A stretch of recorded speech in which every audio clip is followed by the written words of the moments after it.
Legends of P-pop SB19 continue to elevate the Philippine music industry with their hits on the global stage. Many of their songs, such as the iconic track Gento, have become a craze in several countries, helping grow the 18 fandom. Beyond their singles, SB19 also makes headlines through collaborations with various stars, including international artists, by combining culture and artistry. SB19 celebrates music and fun with global talents in every performance they share. Well, yan po ay in-update ng GMA News Network sa kanilang Facebook, kung saan ibinahagi nga nila ang nasabi nga pong pag-elevate ng SB19 hindi lamang dito sa bansang Pilipinas, kundi pati na rin sa ibang bansa. Napakarami na nga po nilang na-collab na mga superstar or mga kilalang artist sa bawat bansa na kanila nga pong napupuntahan. At hindi lang yun, nakakakuha pa sila ng mga fans. Meron Japanese, Thailand, Taiwan, pati na rin sa Europe and US.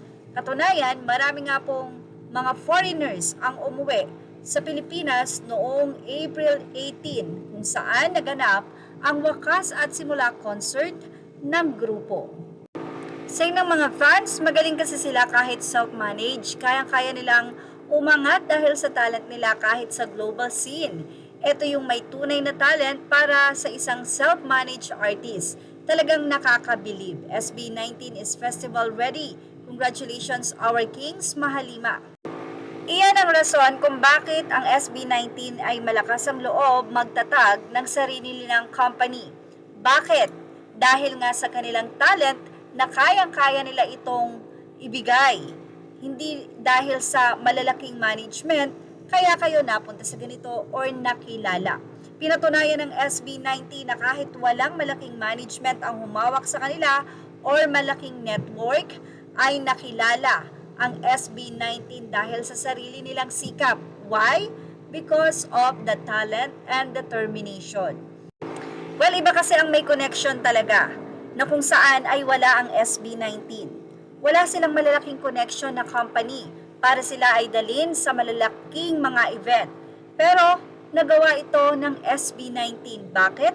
Dahil sa mga kanta nila na nag-viral, nagpasikat sa kanila at dahil na rin sa magagandang lyrics ng kanilang mga kanta na may ipinapahatid na mga magagandang kahulugan at pangyayari, hindi lamang sa kanilang buhay, kundi sa araw-araw na pamumuhay na nangyayari sa bawat Pilipino.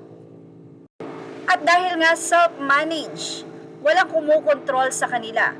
May mga bagay na pinagtutulong-tulungan ng SB19 para maging quality ang lahat ng kanilang gagawin. Walang may nasusunod lang na isa, kundi silang lima mismo ang utak ng lahat ng kanilang ginagawa. At ang naging resulta, isang SB19 na ngayon ay kinikilala na hindi lamang dito sa Pilipinas, kundi sa amang sulok ng mundo. At yan ang ating Showbiz Now update. Images are all credit to the rightful owners. Thank you for watching Showbiz Now.